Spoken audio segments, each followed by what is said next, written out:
Bonsoir, j'espère que vous vous portez bien. Bon, aujourd'hui, nous allons continuer avec l'analyse des données de Netflix issues de la plateforme Kaggle. Bon, aujourd'hui, nous allons nous focaliser en ce qui concerne, puisque durant la précédente vidéo, nous avons commencé à étudier les variables qualitatives. Maintenant, bon, ce qu'on va faire pour mieux visualiser les variables qualitatives, nous allons faire la représentation graphique.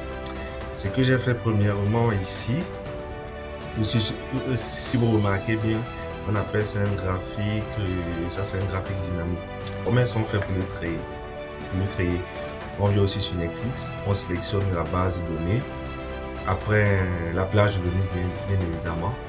Après on clique sur insertion, on vient ici, graphique et tableau croisé dynamique. Dès que vous cliquez sur ça, maintenant ça va vous demander où est-ce que vous voulez disposer votre graphique et vous sélectionnez.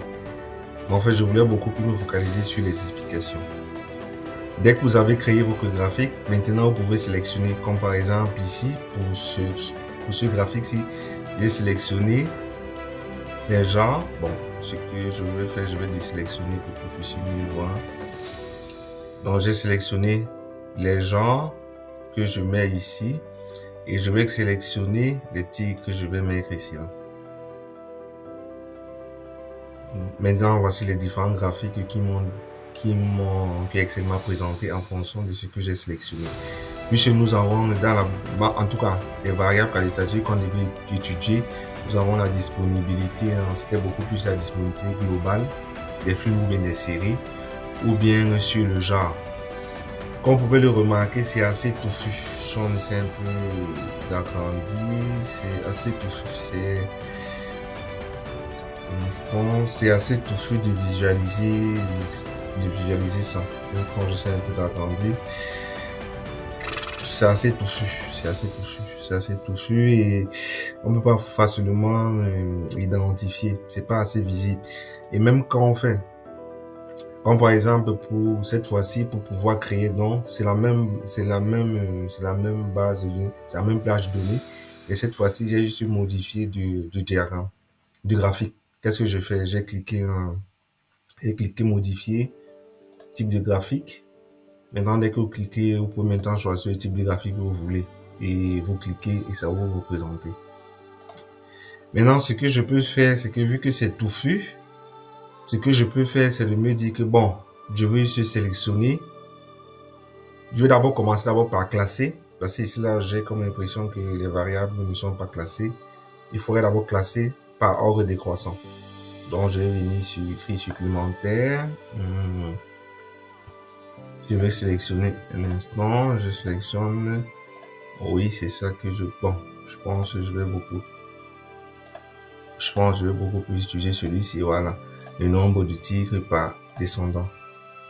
Donc, vous pouvez le remarquer, ça classé par ordre décroissant. Et maintenant, bon, c'est toujours touffu, c'est pas assez visible. Qu'est-ce que je peux faire? Je peux commencer à faire un tri. Maintenant, ce que je vais faire, puisque je vais créer les valeurs. Moi, je veux déterminer le nombre de séries du style comédie. Ce que je vais faire, je vais créer un instant. Bon, un instant, je vérifie quelque chose. Voilà. Je vais créer les 10 premiers. Bon, je vais me focaliser sur les 10 premiers. Ça veut dire que, en fait, le genre comédie, le genre short, le genre documentaire, le genre drama, tous ces genres, ce sont les gens qui ont le plus de tics, c'est-à-dire que ce soit série, que ce soit film, que ce soit documentaire, ce sont eux qui ont beaucoup plus ce genre. Et maintenant, comme on peut le remarquer, c'est beaucoup plus visible, c'est beaucoup plus agréable, que ce soit au niveau du diagramme en camembert, et bien du diagramme au niveau de l'histogramme. C'est beaucoup plus agréable à regarder. Maintenant, on va passer pour la disponibilité. Mais avant de passer au niveau de la disponibilité des films ou bien des séries, je voulais préciser que nous avons mis en place une formation vidéo de plus de 4 heures de temps dans lequel vous avez tous ces détails étape par étape, comment analyser les données, comment représenter les graphiques. Et vous pouvez facilement nous contacter via la description de la vidéo ou bien nous écrire en inbox, nous allons vous répondre. Maintenant, je vais continuer avec la disponibilité des films. On avait beaucoup plus de variables qualitatives. Nous avons yes, nous avons no, nous avons yes, parce que les représentations, bon, la présentation graphique est beaucoup plus facile, parce que nous avons juste deux variables et la KV sur le diagramme en camembert. Ça nous permet de dire que bon, nous avons beaucoup plus de films disponibles globalement que les films ou bien les séries qui ne sont pas disponibles globalement. C'est un peu ça. Et j'ai procédé de la même façon, c'est-à-dire j'ai procédé de la même façon, j'ai sélectionné la base de données, j'ai sélectionné la page de Netflix, j'ai mis insertion, un graphique croisé dynamique. Mais dans le graphique croisé dynamique, si je clique ici, comme vous pouvez le remarquer, j'ai sélectionné titre et disponibilité globale. Disponibilité globale, j'ai mis ici pour que ça forme des étiquettes. Et maintenant, comme valeur, le nombre de titres, c'est-à-dire le nombre de séries ou bien de films. Pour qu'on puisse avoir cette représentation. Comme on dit que c'est dynamique, bon, ça varie. C'est vous cochez, vous décochez, ça s'affiche. Donc, c'est vraiment assez variable, c'est assez adapté. On peut facilement visualiser ce qu'on recherche.